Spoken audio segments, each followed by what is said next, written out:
when it was just released. Dirty Harry was like a bomb exploding in the middle of Hollywood, igniting an unprecedented storm of criticism. The film was immediately labelled fascism on screen, causing police to angrily leave theatres, lawyers and scholars to see it as a naked symbol of trampling human rights, and audiences to tremble in fear while unable to take their eyes away. Yet despite the storms surrounding it, this work still rose to become a phenomenon, propelling Clint Eastwood to become the immortal tough guy face of Hollywood. But what happened behind the lens was even more terrifying. The infamous Zodiac Killer suddenly appeared, leaving a horrific obsession. And Clint Eastwood had once escaped death by a hair's breadth when he nearly fell from the roof onto the concrete foundation, nearly writing the bloodiest accident in film history. And all that was still just the beginning. Because behind Dirty Harry, there are still hidden secrets so dark that anyone who hears them will feel chills down their spine. Don't blink, because this video will unveil the entire truth. 1. The Zodiac Killer appeared on the film's premiere night. Dirty Harry was born from San Francisco's terrifying obsession, the Zodiac Killer case, a murderer who spread fear with coded letters and cold-blooded killings. Can you imagine that the real-life killer himself silently appeared on the night of the film's premiere? A movie inspired by his crimes, San Francisco, the night of December 22, 1971. The North Point Theatre was ablaze with lights, hundreds of excited spectators crowding in to watch the film, stirring public uproar. In the darkness, security cameras captured a chillingly familiar figure, tall and lanky, wearing sunglasses, despite the dim theatre sitting silently in the back row. He didn't speak, didn't react, and as soon as the end appeared on screen, he vanished into the night, as if he'd never existed. 3 days later, the San Francisco Chronicle received a new coded letter describing scenes from the film that weren't in any trailer or promotion. This detail convinced people that the Zodiac had watched his cinematic counterpart in person, blending into the oblivious, chattering crowd like part of his twisted game. From then on, a haunting question lingered. Why was he there? Some believed he relished the warped glory of being portrayed as Scorpio. Others thought he was taunting the police or perhaps seeking a sense of power by hiding among the crowd. Countless theories emerged, but to this day, no one has confirmed the truth. But few people know that right from the beginning, Clint Eastwood was not chosen for the role at all.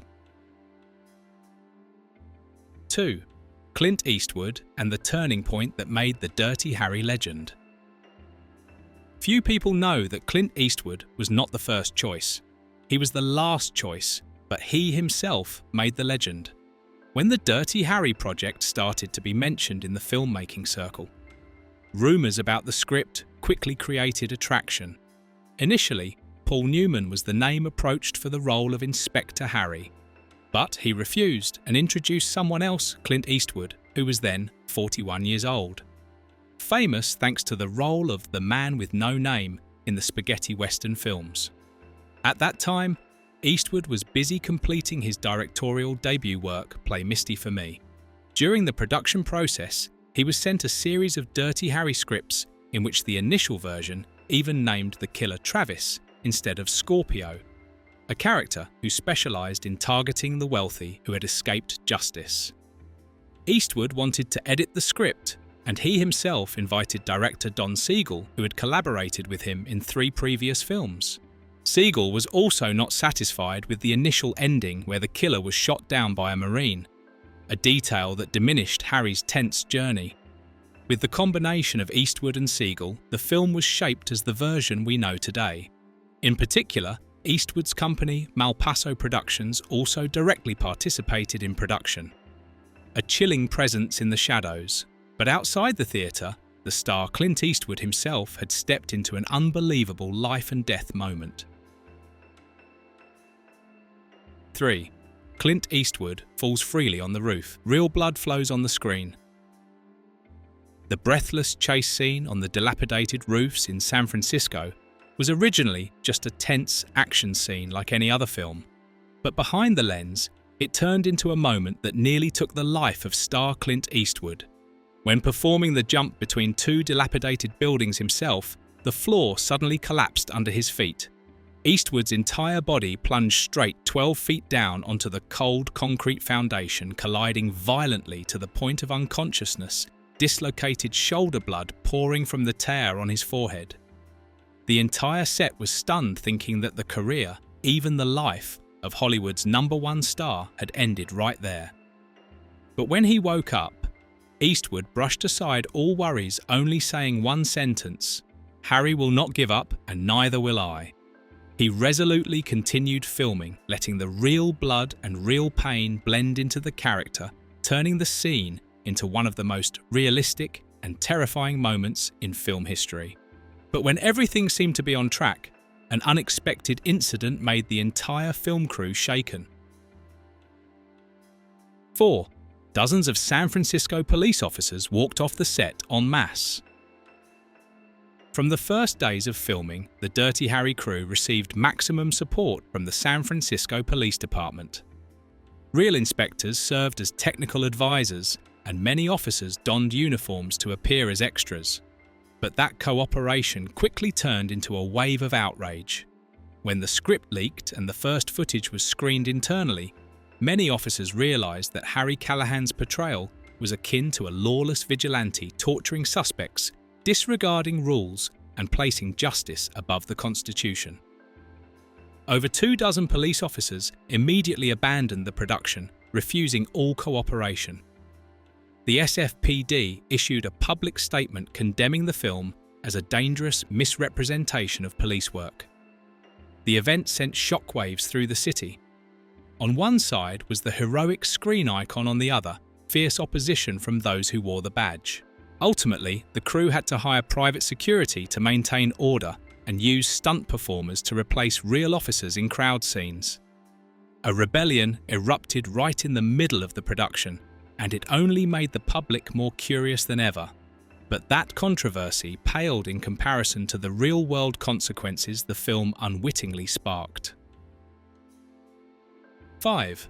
The .44 Magnum from the screen became a real-life criminal nightmare. But being this is a .44 Magnum, the most powerful handgun in the world, and will blow your head clean off, you've got to ask yourself the question, do I feel lucky? This is the most powerful handgun in the world. Harry Callahan's line turned the .44 Magnum into an icon overnight. But the power of cinema unleashed an unforeseen consequence. Before Dirty Harry, this massive gun was mainly used by hunters or collectors virtually unknown in everyday life. After the film's release, demand skyrocketed, with gun stores across America selling out and waiting lists stretching months, even years. But the real tragedy began when the FBI reported numerous criminals using .44 Magnums to commit crimes, admitting they were inspired by Dirty Harry. A cinematic weapon had stepped into reality, no longer a harmless prop on set, but a tool spreading terror in American society. A gun crisis erupted, and it only heightened Warner Brothers' anxiety about the film they were holding. 6. Warner Brothers held a gun to director Don Siegel's head mid-production. While the public was still processing the film, Hollywood's bigwigs were already furious. Warner Brothers executives watched the dailies and were horrified by a film too dark, too violent, and riddled with controversy. The studio's chairman flew straight to San Francisco, planning to fire director Don Siegel immediately and replace him with someone safer. But Clint Eastwood wouldn't have it. He boldly declared, "If he goes, I go." That threat made Warner Brothers back down. Siegel kept his seat, but from then on, he was closely monitored by a studio representative stationed on set watching every decision. Later, Siegel bitterly admitted that making Dirty Harry was like filming with a gun to my head. A fateful switch, and then Robinson himself turned his experience into a nightmare that extended even into real life. 7. Andy Robinson acted so convincingly that he was threatened with death in real life. Andy Robinson, stepped onto the Dirty Harry set with the mindset of a little-known theatre actor, even hating guns bitterly. He trembled every time he had to hold a weapon, to the point that the film crew had to give him special training to overcome his fear. But when the cameras started rolling, Robinson fully transformed into the deranged Scorpio, wild eyes, distorted voice, every gesture chilling the audience. The performance was so convincing that the boundary between the character and the actor was blurred. Audiences who went to the theatre were both captivated and outraged. Many hated him so much that they sent death threats, treating Robinson as if he were the real-life murderer. That terrifying pressure forced him to change his phone number, living in anxiety for many years afterward. A performance so successful that it nearly cost the actor his life off-screen. A fierce power struggle behind the scenes and the casting tragedy ahead shocked everyone even more. 8. The Scorpio Killer role was once intended for an American war hero who died in a plane crash. Are you impressed by the deranged killer Scorpio, the one who instilled fear in every frame? So what would it have been like if this role had not belonged to Andy Robinson, but was given to one of America's greatest heroes? Initially, the name Warner Bros. Targeted was Audie Murphy, the legendary World War II soldier, awarded countless medals and later a Hollywood star. The idea of having a national hero portray a deranged killer would surely have made the film exponentially more shocking. But fate had other plans. Before the contract could be signed, Murphy died in a tragic plane crash, closing the door on a casting choice that could have changed film history. That death paved the way for an unknown face, Andy Robinson, who would turn Scorpio into one of the most terrifying villains on the silver screen. While Robinson was still haunted by his role, the film crew faced another kind of haunting, death-defying stunts. 9. Dirty Harry's daring jump was stitched together from 3 near-fatal stunts.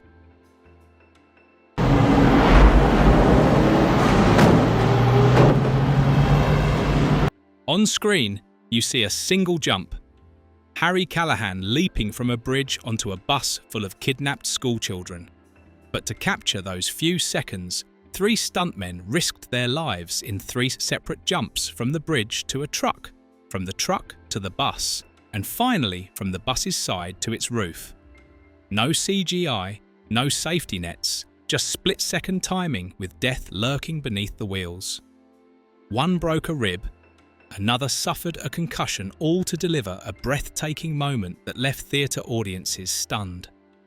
It was no longer just cinema, it was real lives gambled for a few frames. But it wasn't just the action scenes that left an indelible mark. Sometimes a single line was enough to rewrite action movie history. 10. The most iconic action movie line was born from a moment of improvisation. Do I feel lucky? Well, do you, punk? Do you feel lucky, punk? The line that became immortal. But did you know it wasn't in the script?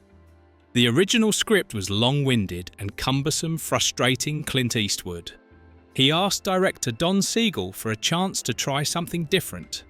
In a moment of improvisation, Eastwood delivered the short, icy line like a knife's edge. The entire set fell silent. When Siegel called, "Cut!" the crew erupted in applause, and even the actor being held at gunpoint laughed in amazement. No one expected that spontaneous outburst to become the gold standard for action movie one-liners for decades to come. A spur-of-the-moment spark that changed history, and that same spirit drove Eastwood to take on dangerous challenges without a stunt double. 11.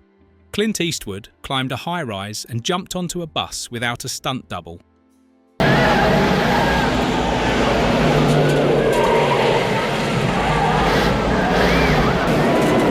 While many Hollywood stars opt for stunt doubles in dangerous scenes, Clint Eastwood chose to face them head-on.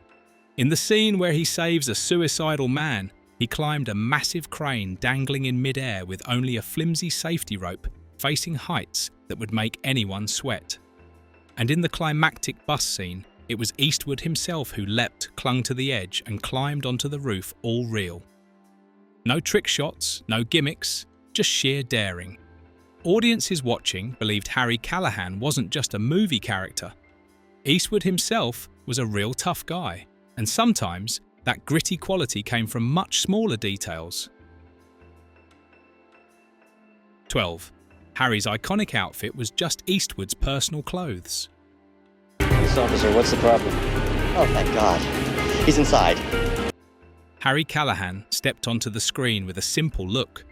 White shirt, dark pants, worn leather jacket, and a shoulder holster. Everyone assumed it was a meticulously designed costume by a styling team, but the truth is almost unbelievably simple. It was all Clint Eastwood's personal clothing brought from home. The leather jacket had been with him for years, the shirt and pants were from his own wardrobe, and even the holster was chosen after consulting real police officers. Unexpectedly, that improvisation created one of the most iconic looks in cinematic history, copied countless times. And that authenticity wasn't just in the wardrobe, it was pushed to the extreme in the action scenes. 13. The bank robbery scene was crafted with advice from a real-life criminal.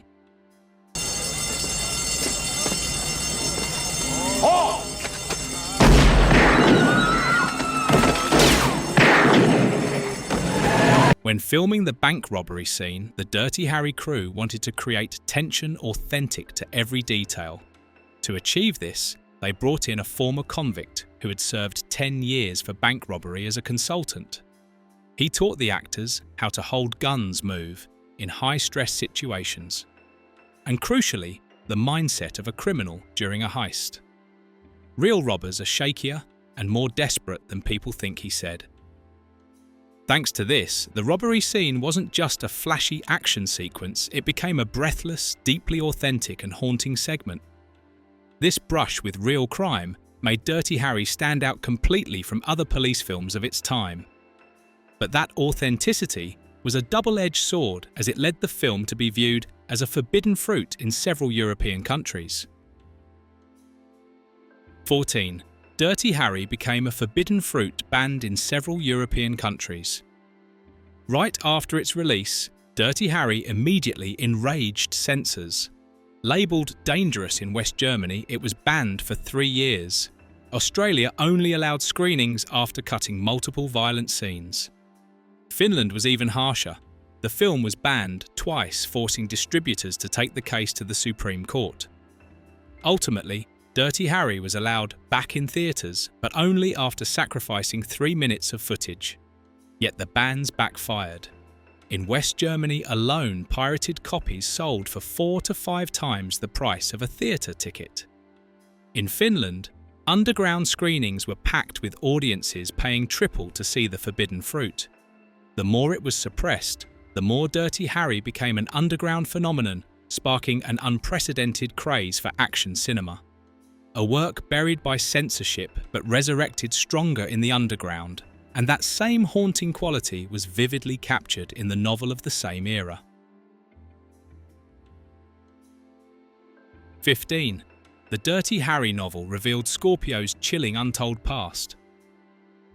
When the work was novelised by Philip Rock, audiences got a fuller glimpse of Scorpio's depravity. In the book, he has a real name, Charles Davis, a killer who murdered his grandparents as a teenager and was later confined to a mental hospital. Not stopping there, he used astrology to select his next victims, believing fate and the stars guided his crimes. These horrific details never made it to the screen, but they made readers even more haunted. Scorpio in the novel expanded the fear, turning him from a cinematic character into a nightmare in the mind. And in real life, the crew's nightmare went by the name Budget. 16. Budget slashed by 30%, forcing the crew to improvise an iconic foot chase. Hollywood is used to throwing money at explosive action scenes, but Dirty Harry went the opposite way. Mid-production, Warner Brothers abruptly cut 30% of the budget, fearing costs were spiraling out of control. A car chase through San Francisco's hills was completely scrapped. Instead, the crew had Clint Eastwood run on foot. The result? Instead of a grandiose chase, audiences witnessed a gripping personal pursuit through San Francisco's iconic slopes. This forced frugality created one of the film's most memorable segments, proving that tension and drama sometimes don't need exploding cars or lavish scenes. And that same daring spirit led Eastwood to entrust the iconic villain role to a complete unknown. 17. Clint Eastwood gave the main villain role to an unknown actor terrified of guns. Imagine if you were Hollywood's top star. Would you dare give the main villain role to a little-known theatre actor who'd never appeared in a blockbuster? Clint Eastwood did just that. After seeing Andy Robinson in a small play, he decided to bring this unfamiliar face to the screen. After watching him perform on a small stage, Eastwood saw in Robinson a raw intensity that polished Hollywood stars lacked. And as predicted, Robinson's nervousness and trembling with guns blended perfectly into Scorpio, making him a deranged, terrifying, yet authentic killer. That risky decision turned Robinson into a villainous icon for decades. But even with the perfect villain cast, one European country still saw the film as a threat to be eradicated. 18. Finland banned Dirty Harry twice, only relenting after a Supreme Court ruling. In Finland, Dirty Harry wasn't just censored, it was hunted to the end. After being banned the first time for excessive violence, distributors cut the film to get it into theatres. But soon after, the government banned it again, branding it a cultural enemy. A tense legal battle ensued, dragging on to the Supreme Court. Finally, Dirty Harry was allowed back on screens, but only after cutting 3 minutes of content. Those controversies didn't stay on the screen, they spilled into university lecture halls where one scene became a textbook case. 19. An interrogation scene became a teaching example in law schools across America. You're lucky I'm not indicting you for assault with intent to commit murder. The scene where Harry Callahan coerces a confession from the killer without reading Miranda rights quickly became a lightning rod for debate. To many human rights activists, it was evidence of the film glorifying lawbreaking. But to scholars, it was a golden scenario for teaching the tension between investigative, efficiency, and civil rights. Many American law schools officially included Dirty Harry in their curricula, turning it into an unexpected constitutional teaching tool. A commercial film became a vivid legal text, forcing generations of law students to grapple with the thorny question: when does justice justify breaking the law? And while academic debates raged at the box office, Dirty Harry unleashed a thunderous explosion that stunned Hollywood. 20. A $4 million film flipped Hollywood with $36 million in revenue and a wave of outrage. No one dared bet big on Dirty Harry with its modest $4 million budget. But after its December 1971 release, the film exploded, grossing $36 million, 9 times its cost, becoming the 4th highest-grossing film of the year. Clint Eastwood shot straight into the ranks of superstars, and Warner Brothers held a money-making machine. But that success came with fury. The press scholars and human rights organizations unanimously criticized Dirty Harry for promoting violence, glorifying vigilante cops, and sowing the image of a fascist hero. A film both celebrated and cursed it became a polarizing icon in Hollywood history. Dirty Harry wasn't just an action movie, it was a milestone that defined a generation of cinema. It created the timeless tough guy icon with Clint Eastwood, leaving behind lines and imagery that endure. The tension, grit, and dark atmosphere pulled audiences into every frame. Over half a century later, the film retains its power to provoke and captivate. If you found this series of truths fascinating, please like and share. To to spread the story behind this legendary film. And don't forget to subscribe to catch more shocking cinematic secrets.